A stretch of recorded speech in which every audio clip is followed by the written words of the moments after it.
Hi, everyone, and welcome to the Teach Middle East podcast. My name is Leisa Grace, and today I have with me Mathew Savage, and we're going to be talking about data, but not in the way you know.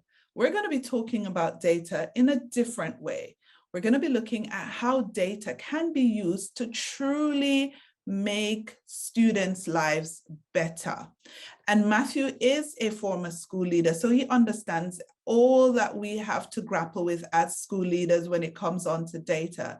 But he has taken data from a different perspective, and we're going to learn more about his trademarked Mona Lisa effect, but we're also going to learn what we can do as school leaders to ensure that we're using the data that we collect on each student effectively. Hi, Mathew, and welcome to the podcast. Hi, Lisa. Thank you so much for having me on. It is my pleasure to have you. I appreciate your writing. You write for Teach Middle East magazine and have written several articles, some of which I will link in the show notes for people to go and read and become familiar with your work. And you also come out here to the Middle East quite a lot, and you do consultancy with schools and help them to navigate this whole world of data. So of course, we're going to link all of your info in the show notes so people can connect with you. But for those who don't know you, who is Mathew Savage? I think that's probably the most complicated question you could ask today. Insofar as your audiences will be interested, Mathew Savage is a former school leader, both internationally and in the UK, who loves data so much that when he left principalship in 2020, he decided to go full-time in helping schools to understand what a beautiful and transformative thing data can be, as opposed to it being this scary accountability stick with which we all have been scared we are going to be beaten, So that's who I am. And I'm working with thousands of educators, hundreds of schools, over 60 countries over the last 2 or 3 years, just to really effect a paradigm shift, I think, in terms of the why of data, and then also the how, and as a result, the outcomes that we get from it. Yeah. And where did your career take you? So you said you were in the UK and then you were abroad. Where did your career take you? It was a career of two halves, really. So I left the UK in 2010, having been the deputy head of a wonderful inner city comprehensive in the centre of London. And then I went into headship, but my headships were international. I was the head of secondary at an IB school in Vienna, and also then in an IB and GCSE school in Brunei Darussalam on Borneo. Then I was a deputy head of school in Thailand. And finally, for the last 4 years of my career, I was principal of an award-winning international school in the Middle East, in Jordan, in fact. So that's where my career took me and my dog, in fact, and my family, as we traveled the world in search of the next opportunity to do something cool with a school. Nice. I like that, to do something cool with a school. I think that's what a lot of us, we leave our home and we, trot around the globe and try to do, and some of us, more successfully than others. So you've successfully done it in several schools, and now you're back in the beautiful United Kingdom. I won't reveal your exact location, but it is a beautiful location, quite remote and quite lovely.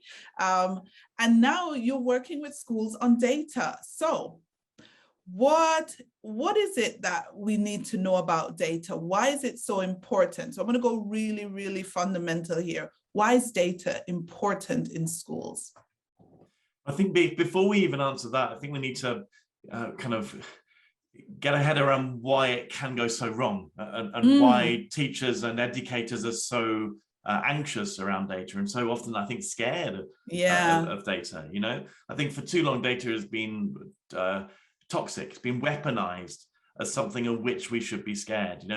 The nasty side of accountability, so that we can be worried, what will the data tell about us as a teacher? Right. And I think there are a lot of negative data habits out there. Just to describe a few, every September I see almost every school I know broadcast from the rooftops their students exam results, which students got over 40 in the IB or straight A stars, which students are going off to this Ivy League school or that Russell Group school. And I think that's one of the problems of data, is that we use data to perpetuate an elitism. Even if we do it unintentionally, we do it to kind of perpetuate that performativity. You've got to get the best grades all the time. That's one problem with it. We also, again, inadvertently, we use it to compare this year group with the previous year group, to compare this school with this school, to compare this child with this child. And I don't know if any good has ever come from those sorts of comparisons. We use it to label students, whether we mean it or not, in how we group students. And in our mind, the story we have told of that child, without necessarily finding out the full story, we're labeling kids all the time, I think. And I also think lots of the conversations that historically and typically have taken place around data have been blaming conversations, a senior leader talking with a head of faculty about the results that year and blaming, seeing who should we blame? Is it you? Is it one of the teachers? And then that's passed down, right? So teachers, when they're talking with students about data, oftentimes it's, why are you not getting this grade? So I think there are so many bad habits that schools have developed over the years through no fault of their own and with no ill intent, that the whole thing is in need of a paradigm shift. Right. I think that's what one of the reasons why I enjoy working with schools so much, is because we can take the essence of data and make it work for good rather than for ill. Yes. So I think that's what I'm trying to achieve. Why does it matter? Okay, kids are complicated, right? I mean, adults are. I certainly am, and I don't think I've got a monopoly on complexity.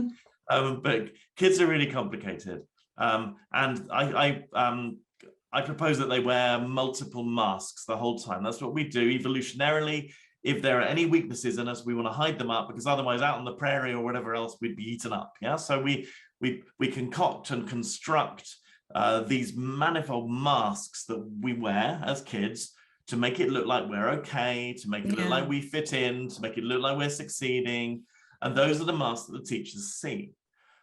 But if, as a teacher, I truly want to get to the heart of who that kid is, to see the world through their eyes, then I've got to look beneath those masks, right? And that, for me, is where the data comes in, because the data doesn't tell us anything at all, in fact, but it plants flags. It says, you might want to dig a bit here, you might want to look a bit more closely here, you might want to attempt to approach this from that direction, and maybe you'll find out things that you didn't know before. Does that make sense? Makes perfect sense. And I like what you said when you said that what has happened is, over the years, data has been used as the stick to really beat the backs of school leaders, who then turn around and beat the backs of teachers, and on goes this really bad cycle. And I wonder, though, if what you're saying in terms of looking at data from a new perspective can really work from a school level, or does it need policy change? Because here's the thing, when inspectors come into school, they're coming and they're asking you for your data, which means it's coming from, on high, from the policymakers and the powers that be. So really, can schools start to look at their data differently before the powers that be, Ofsted or the inspectors, start to look at it differently? Because where does it begin, this change? Well, I think if we wait for change at policy making level, then we're going to wait a long time, and we're going to have disadvantaged an awful lot of kids in the meantime. So I think there is a game to be played in the meantime in terms of our overlords. I think there are hoops we will need to jump through. I think there is room for some education, even of inspectors, in terms of what the data actually says rather than what it looks like on the surface. But I think we are going to have to jump through some hoops. But I think we can do that with relative ease as a sort of side issue, whilst using the data for actually what really matters. And I also think that there's almost not an either or in terms of better results. I think if the mission of the Mona Lisa effect, we'll talk about later, is that every child be able to be seen, be known, and as a result belong.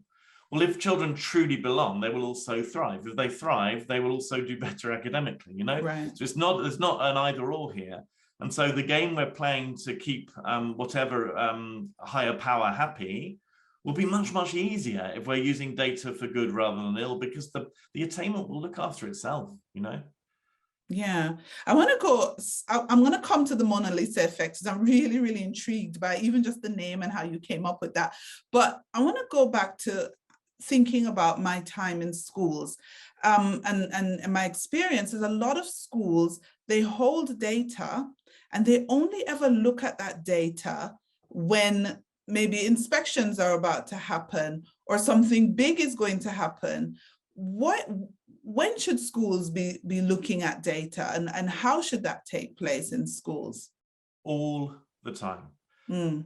The best schools with whom I work have the data conversation rooted in everyday pedagogy and practice. So in their pupil progress meetings, and they're talking about individual kids, they're talking about them in relation to that child's data story. Because only by building that data conversation into staff room dialogue, into that teaching and learning dialogue within teams, only by doing that do we make it less toxic? Do we make it less weaponized? Do we make it native and habitual and nothing of which to be scared? So yes, you're right. Too often, data is this summative tool that we pull out when we're obliged to do so. But for me, data only really makes any difference when it's used formatively, and when it's used formatively in an optimistic and positive way, just always to find new opportunities for kids to thrive more than they used to. And that, in that sense, it needs to be all the time, Lisa. It really, really does. Yeah. Do you think that the problem lies with how the data is presented? And because if I'm a teacher and you present me with a bunch of spreadsheets and pie charts and bar graphs and you know, sometimes that can be quite intimidating. Sometimes just don't know what to do with it. Do you think that's a part of the problem?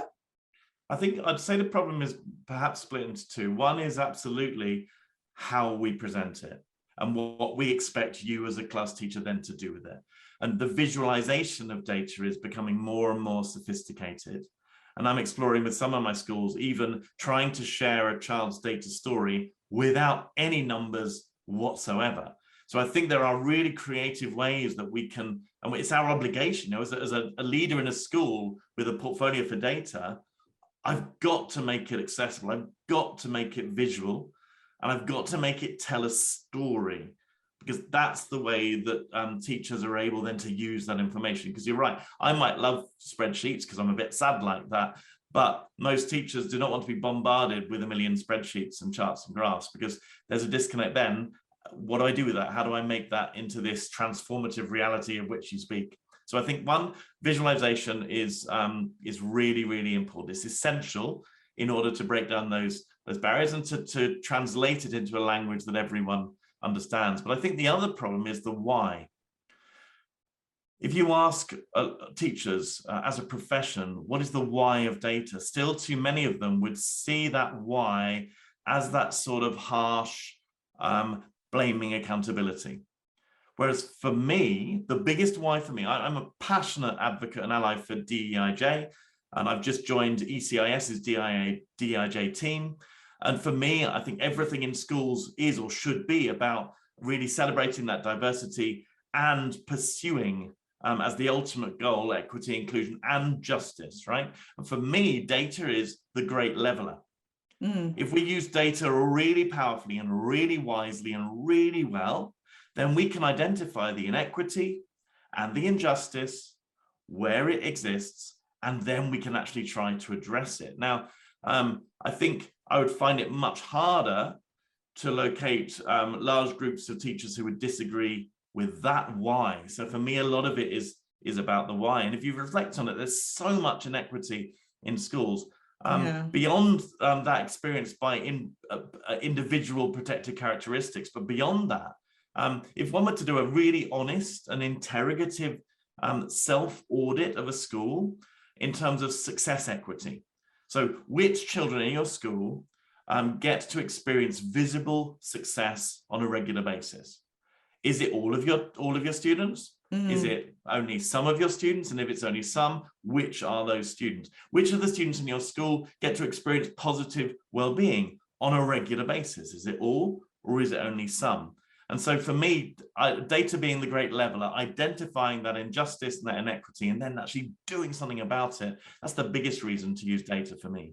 Yeah, I do agree with you. And I also wondered when you were speaking about the use of data and looking at the why, a lot of schools, the students themselves don't even get an opportunity to interact with their own data because it's never presented to them in child-friendly ways. So they don't get to see how their data is progressing, like how they are progressing really throughout their school careers, apart from these summative reports that, you know, they get at the end of maybe a term or a year, that are sent to parents, and the kids aren't really that involved in it, if I'm honest.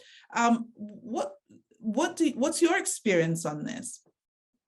I think too many kids are under such pressure, whether it's perceived or actual, depends on the child, but such pressure to perform. And by perform, we mean get certain grades, that success in their minds is correlated so tightly with academic grades that the relationship between a child and their data is contaminated from the get-go.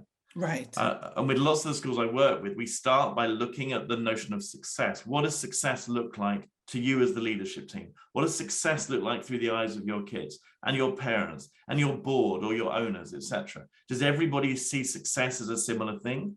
Or does everybody see it as a different thing? Therefore, kids are going to get such mixed messages. We might talk to them about growth mindset and how inclusive we want the school to be. But if we also allow that old inherited paradigm of performativity to be loud the entire time, then the kids are getting very mixed messages. So I think we need to look really closely at that, the mixed messages we give to students about what success actually is. And I also, it's tricky because in an ideal world, every bit of data I have, say you're a child in my school, Lisa, every bit of data I have on you should belong to you, right? Yes. Because if I give the example, I had to have a blood test in hospital recently. If I'd gone for the results and they'd said to me, well, I'm not giving you them, I'd have been outraged because it's my blood. So in an ideal world, the child should have access to all of their data. But problem is, lots of the best data that I use is very sensitive and delicate and complicated to understand, and could, in the wrong hands at the wrong time, be used to establish and perpetuate a fixed mindset, to actually perpetuate that blame. And you can't share data with a child without sharing with the parents.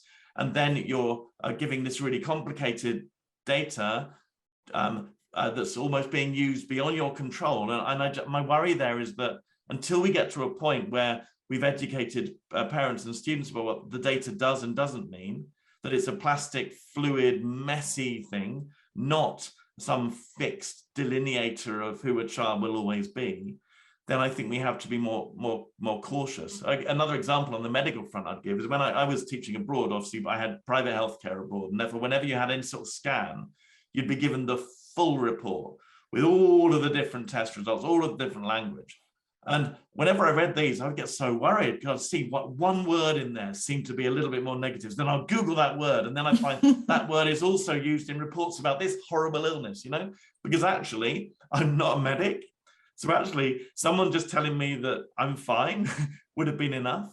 And I think that's where I think we need to be careful. Yes, in theory, all of the data in that report from my scan belongs to me, but actually I haven't been through 10 years of medical training, so perhaps I don't need to have all of it. And I think there's a balance to be struck there. I think we can talk to kids about the spirit of data without necessarily always talking about the actual data itself, because I think most kids will understand that sometimes things are for kind of internal expert use only, if that's what you want to do. Yeah. And like you said, you could give them their data story, but in a version that they can digest, in a version that they can use. And I love the use of the word story, because it is really a story about them and what they're doing and how they're performing, which brings me to the Mona Lisa effect. What is it, and what does it do in terms of the outlook that schools should have on data? Okay, well, remind me about the story a motif, because I'd like to return to that as well and share a couple of things. Okay. The Mona Lisa effect is really a philosophy, I suppose. And as I said before, it's rooted now in my mission, which is that every child be seen. And that's talking about real visibility for everything that they are, for all of the complex kind of bundle of identities that make up them. So every child must be seen. Every child must be known, again, for who they are beneath the masks. And if we can do those two things, then they can belong. So there is a well-being imperative to the Mona Lisa effect. That is, in fact, at its core, that we keep well-being first. Quite literally, this came from a visit to the Louvre in 1997, my honeymoon with my wonderful wife. And we went to see Lisa Gherardini on her wall in the Denon wing of the Louvre. And I wanted to test out whether indeed her eyes were as magic as I'd heard tell, and whether they did actually look at you wherever you were in that room. And absolutely they did. And it struck me at a point when I was just starting out in my own teaching career, that magic ability to be able to look at everyone simultaneously, that's what we should be doing in school. That's what we should be achieving in school, and that's what kids should be experiencing in school, a learning and well-being experience, which is looking directly at them for who they are. So that's in kind of simple terms what lay behind the Mona Lisa effect. And then data is at its core as this vehicle through which to see them, through which to know them, and through which to enable them to belong. Yeah. That's, I suppose, a reasonably snappy definition of what the Mona Lisa effect is. But I suppose if you're a school working with me, you subscribe to the importance of data. You subscribe to the essence of well-being being at its core, and you subscribe to that pursuit of DEIJ as the ultimate goal. In terms of stories, you mentioned stories. I think stories are absolutely the way that we should look at data. Yeah. In fact, when I work with schools, I use lots of actual stories. I refer to when I was a primary kid, lots of my friends would read these fighting fantasy role play books, which shows how old I am. But where you could choose in these books, you know, you'd be in front of a dragon, and it would say, if you want to fight the dragon, go to page 64. If you want to run away from the dragon, go to page 72. And in this way, actually, it's a bit like Paulo Freire, you know, it's redistributing this power, kind of dissolving the oppression by putting the power back into the hands of the individual child, so they ultimately can reshape their story. The story that each child has now is in the past, right? Our job as teachers is to afford them agency over where their story is now and to change the direction that goes. So I think stories are absolutely at the center of it all, and a student should be able to understand their data story without needing to see their data. Right. And as leaders, it's our job to share the data story with teachers in such a way that kind of is a call to arms, that enables them to then help children to change the ending if they need to. Yeah, so let's get a little bit practical, because okay. I'm thinking of schools, and I'm thinking, okay, Mathew, you've gone in, the school is looking at data the completely wrong way. You know, the senior team already have a negative perception of data, and they've passed that down.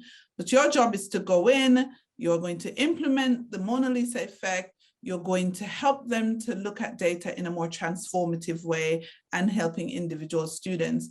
Where do you begin? What do you do first? What do you do second? What do you do after that?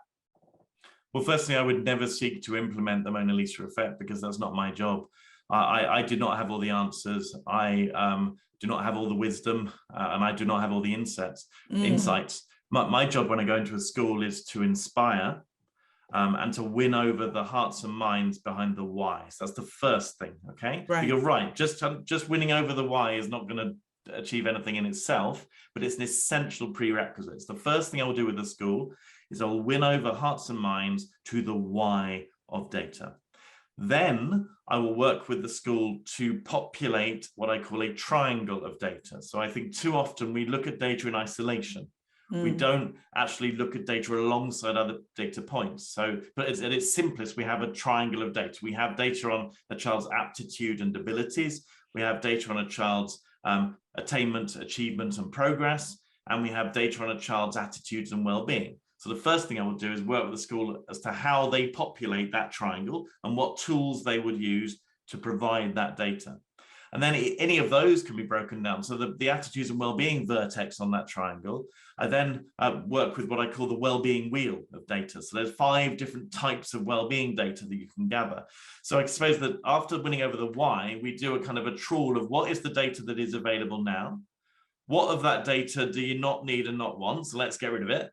What new data do you need? And let's then have a strategic plan of what data your school is going to use to populate that triangle and enable the kid to be seen, known, and belong.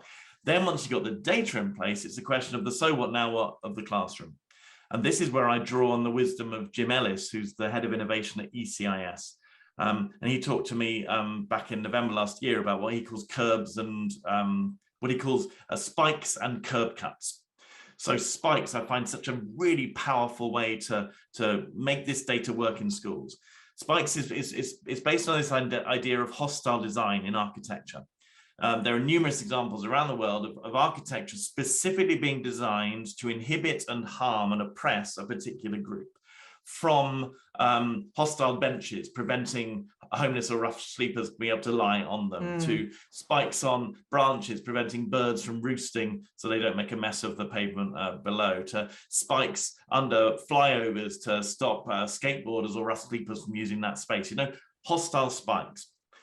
I take it then as a metaphor for what actually exists in abundance in our schools. Not intentional. We didn't put these spikes there, but those spikes exist. And the great thing about the data is that we can start to identify particular groups of students who have enough things in common to be able to look at them as a larger group. And then to think, right, if I was a student in that group, or if I was just this one student with their data story, what's going to spike me?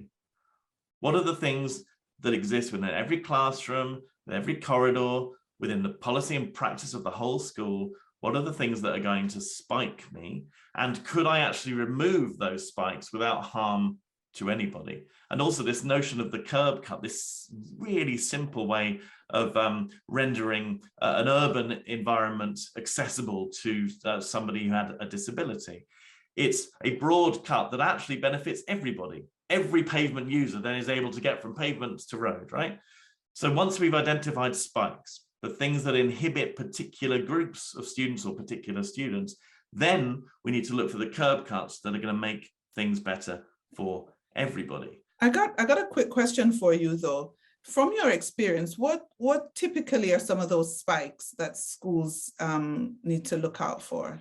Oh, we're full of these spikes. We really, really are. So examples, for instance, that I share with schools instantly is lots of secondary schools provide compulsory homework. I don't understand how you could say anything was compulsory when it's not being completed in your classroom. And even then, you know, and I've a parent of 2 kids who are now 22 and 20, but I spent most of those last 20 years trying to get them to do things compulsorily at home, and I never managed.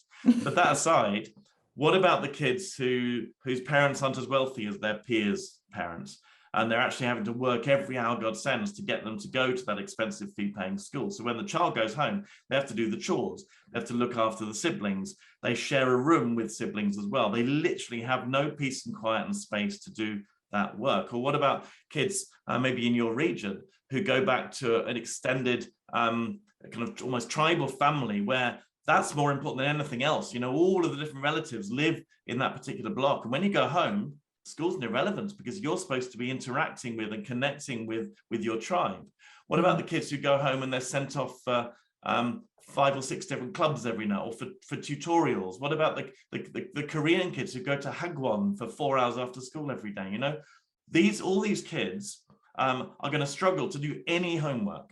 And yet we as schools have as a policy, because practice, consolidation, flipped learning, etc., that we're going to have homework. So it's a benign policy that ends up with spikes for each of those individual groups of students. And I think that's what we need to do, is really reflect on our policy and aspects thereof, that could very easily spike individual students. And as for the curb cuts, really early on in my career, I worked in a school attached to a hearing impaired unit. And so we knew we would have 2 or 3 kids with a hearing impairment in each of our classes at any time. So we were given some basic training in terms of how to ensure that what we said stood the best chance of being understood by the kids in front of us. We were told a few simple things. Make sure that you're always looking at the child that you're talking to. Number 2, make sure that you always enunciate such that they stand a reasonable chance of reading your lips. Right. And number 3, always gesture and use facial expression to mirror the tone or mood of your words such that everything is communicating the same thing together. Now, those 3 strategies I've tried to use throughout the last 25 years with children and adults, hearing impairment or none. And you know what? They benefit everybody. Yeah. So I think this is the approach I encourage schools to take to data. Once you've got all the data and once you know and see each of your kids, then do a really kind of rigorous audit of the spikes in your school, and then think about the curb cuts that you could then implement. And then it's smart, intelligent design that doesn't mean I've now got to go off and prepare 25 different lessons every time I teach this class, because all those 25 kids are very different. And I'm working with GEMS Founders School in Dubai at the moment. And one of the things they're doing on the back of my relationship with them is they're doing this spike hunting. They've got their students involved as well. Let's find the spikes. And I find that quite an exciting way that teachers tend to buy in as much as students.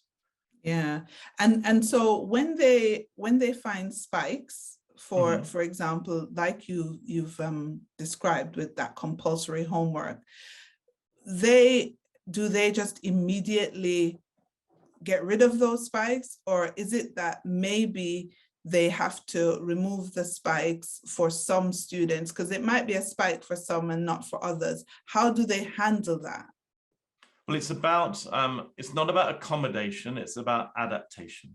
Okay. So we need to adapt our environment, our climate, our culture, our policy, rather than simply try and accommodate kids who perhaps don't fit into what we regard to be the norm.